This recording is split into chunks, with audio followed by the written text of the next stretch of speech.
Everyone, welcome back to my channel. ये मेरे channel का पहला व्लॉग वीडियो है। तो आज मैं आप लोग को लेकर के चल रही हूँ बैंगलोर से रायपुर के फ़्लाइट के सफ़र में। तो फ़्लाइट का जो जर्नी है, अगर पहला एक्सपीरियंस है आपका, तो चलिए आप हमारे साथ इसे एंजॉय करिए। और मैं बहुत एक्साइटेड हूँ। मैं बहुत एक्साइटेड है। ये सारा सामान हमने पैक कर लिया है क्योंकि हम थोड़े लंबे टाइम के लिए जा रहे हैं, इसलिए इतना सारा लगेज है हमारे पास। बैंगलोर एयरपोर्ट हमें हमारे घर से पहुंचने में ऑलमोस्ट 2-2.5 आवर्स का टाइम लगता है। फिर आप चेक इन का टाइम भी ऐड कर लीजिए, तो उस हिसाब से आप टाइम कैलकुलेट करके अपने घर से निकल जाइए, क्योंकि रास्ते में आपको फुल ट्रैफिक मिलने वाला है। और एयरपोर्ट पहुंच करके अगर आप वेट करेंगे तो कोई दिक्कत नहीं होगी, लेकिन आप घर से ही लेट निकलेंगे, आप लेट पहुंचेंगे तो आपको चेक इन में, सिक्योरिटी चेक में, इन सब में टाइम लगेगा, तो आपको बहुत ज़्यादा हड़बड़ी मचेगी। इसलिए बेटर है कि टाइम से पहले निकलें। तो यहाँ से शुरू होती है हमारी जर्नी बैंगलोर एयरपोर्ट तक पहुँचने के लिए।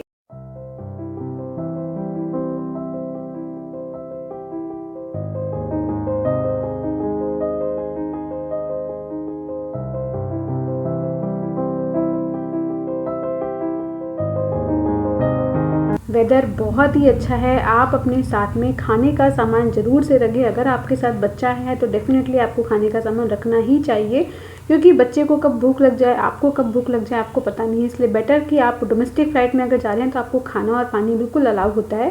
तो जब हम एयरपोर्ट पहुंचने लगते हैं तो आप देख सकते हैं बहुत ही खूबसूरत नज़ारा आपको देखने को मिलता है। बेंगलोर का जो एयरपोर्ट है बहुत ही सुंदर है, और उसके आसपास का जो एरिया है बहुत ही अच्छा डेवलप्ड है। जो सुंदरता है वहाँ की बहुत ही ज़्यादा अच्छी है। तो चलिए अब हम पहुँच गए हैं बेंगलोर के एयरपोर्ट।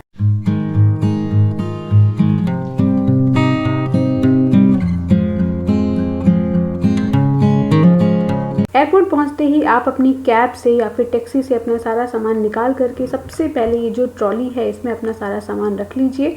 ट्रॉली में सामान रखने के बाद आपको बहुत ही इजी होगा। ये सब मैं आपको इसलिए बता रही हूँ क्योंकि अगर आप पहली बार फ्लाइट से ट्रैवल कर रहे हैं तो इट्स बेटर कि आपको ये सारी चीज़ें पहले से पता होनी चाहिए। पहली बात कि आप घर से टाइम से पहले निकलें, दूसरी बात कि अपना सारा सामान आप ट्रॉली के ऊपर रख लें, तो आपको कैरी करने में बहुत ही आसानी होगी। देन आप अपना जो टिकट्स वगैरह हैं, आईडी प्रूफ हैं, वो सब बाहर निकाल के रखें, क्योंकि जैसे ही आप गेट पे पहुंचेंगे आपको वो सब कुछ चेकअप कराना होता है। और अगर कोविड का टाइम है तो आपसे वैक्सीन का सर्टिफिकेट भी मांगा जाएगा। आपको मास्क लगा के रखना अलाउ होगा, क्योंकि आप बिना मास्क के अंदर नहीं जा सकते हैं। तो ये सारी चीज़ें आप पहले से रेडी रखिए। हमने अपना सारा सामान इस ट्रॉली में रख लिया है। तो चलिए अब चलते हैं एयरपोर्ट के अंदर। आपकी जो भी फ़्लाइट है उसका जो नंबर है वो आपको गेट पर ही पता चल जाएगा। तो जैसा जैसा अगर आपको नहीं भी पता है तो आप अनाउंसमेंट होता है उसे सुन सकते हैं, या फिर आप जहाँ पे अपनी टिकट चेक करवाएंगे, बोर्डिंग पास लेंगे, वहाँ पर आप उन्हें आराम से पूछ सकते हैं। वो बहुत ही अच्छे से आपको गाइड करेंगे कि आपको कौन से गेट पर जाना है, कहाँ पर आपकी फ़्लाइट खड़ी हुई है, आपको सिक्योरिटी चेक कहाँ पर कराना है, सामान कहाँ पर रखता है। तो हमारा सिक्योरिटी चेक एंड ऑल सब कुछ हो चुका है। अब हम जा रहे हैं फ़्लाइट बोर्ड करने। एयरपोर्ट बहुत ही सुंदर है। अगर आप टाइम से पहले आते हैं तो ज़रूर से आप यहाँ का एयरपोर्ट घूम सकते हैं, और अगर फर्स्ट टाइम आए हैं तो डेफिनेटली आपको एयरपोर्ट घूमना ही चाहिए।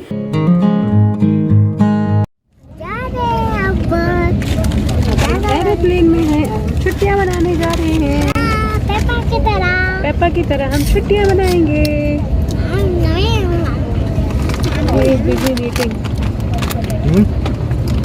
हाँ, खाने में मज़ा आ रहा।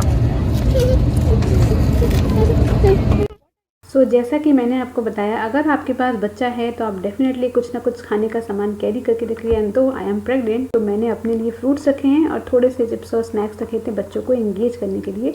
हालांकि बेंगलोर से रायपुर की फ़्लाइट बहुत लंबी नहीं है और केवल 2 घंटों की जर्नी है। अगर बड़ा बच्चा है तो आराम से कर जाती है, छोटा बच्चा है तो आपको उसके लिए थोड़े अलग से प्रिकॉशंस लेने होते हैं, अलग से रूल होते हैं उसके लिए।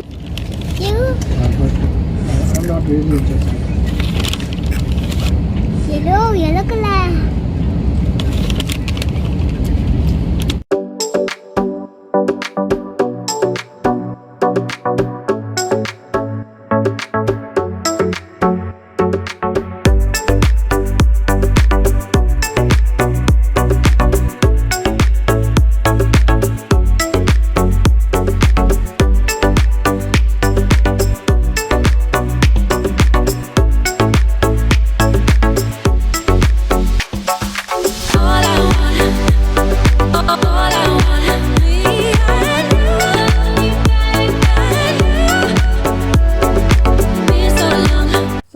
Finally we have reach to the Raipur airport. Flight से उतरते ही आपको कुछ इस तरीके की बसेस मिलेंगी जो कि आपको मेन गेट के पास लेके जाएंगी, जहाँ पे आपको आपका बैगेजेस और लगेज मिलेगा। बैगेज और लगेज आपको किस काउंटर पे मिल रहे हैं, किस गेट पे मिल रहे हैं, वो आपको अनाउंसमेंट फ्लाइट में ही हो जाता है। आप बस इस बस में बैठिए, ये बस आपको उस गेट के सामने ही उतारेगी जहाँ से आपको एंट्री करनी है एयरपोर्ट में, और आपके बैगेज आपको जहाँ पे मिल जाते हैं। एरोप्लेन वाली गाड़ी है।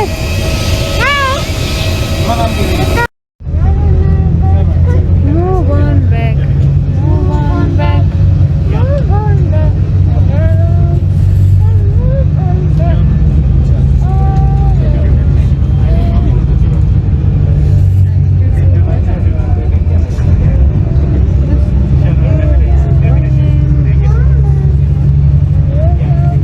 Here comes the beautiful airport of Raipur. यहाँ पर अनाया रेडी है अपने बैकपैक और लिटिल बेबी के साथ। हमें रिसीव करने के लिए मेरे भाई आ रहे हैं। आपके पास भी कोई रिसीवर है तो आप उसका वेट कर सकते हैं अपने बैगेज लेने के बाद, नहीं तो आप बाहर जाकर के फटाफट से कैब बुक कर सकते हैं और कैब से आप अपने डेस्टिनेशन पे पहुंच सकते हैं। रायपुर का एयरपोर्ट भी बहुत सुंदर है। थोड़ा टाइम निकाल करके रायपुर का एयरपोर्ट घूमिए, बहुत ही अच्छा है। रायपुर सिटी बहुत अच्छी है, एक्सप्लोर करने के लिए आपको बहुत कुछ मिलेगा यहाँ पर पे। तो देखिए, आप देख रहे हैं कि बहुत ही खूबसूरत बना है यहाँ का एयरपोर्ट।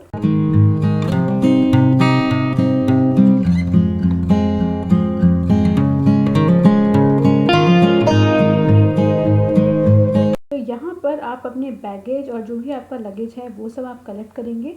उसके बाद आप डायरेक्टली जो एग्जिट का पॉइंट है वहाँ से आप बाहर निकल जाएंगे और अपनी कैब या फिर अपने रिसीवर के साथ आप अपने घर पहुँच सकते हैं। तो हमारी जो रायपुर की जर्नी है, बेंगलोर से रायपुर की फ़्लाइट की, यहाँ पर आकर के ख़त्म होती है। आप अपने अपने घर पर जाइए। अब तक का वीडियो आपको कैसा लगा है आप मुझे कमेंट करके ज़रूर बता सकते हैं। आई होप कि आप भी अगर बेंगलोर से रायपुर पहली बार ट्रैवल कर रहे हैं तो ये वीडियो आपके लिए थोड़ा सा हेल्पफुल होगा, आपकी जर्नी बहुत ही सेफ़ और हैप्पी होगी। तो मैं वीडियो यहीं पे ख़त्म करती हूँ। अगर आपको आज का ब्लॉग पसंद आया है तो इसे लाइक शेयर सब्सक्राइब ज़रूर करें।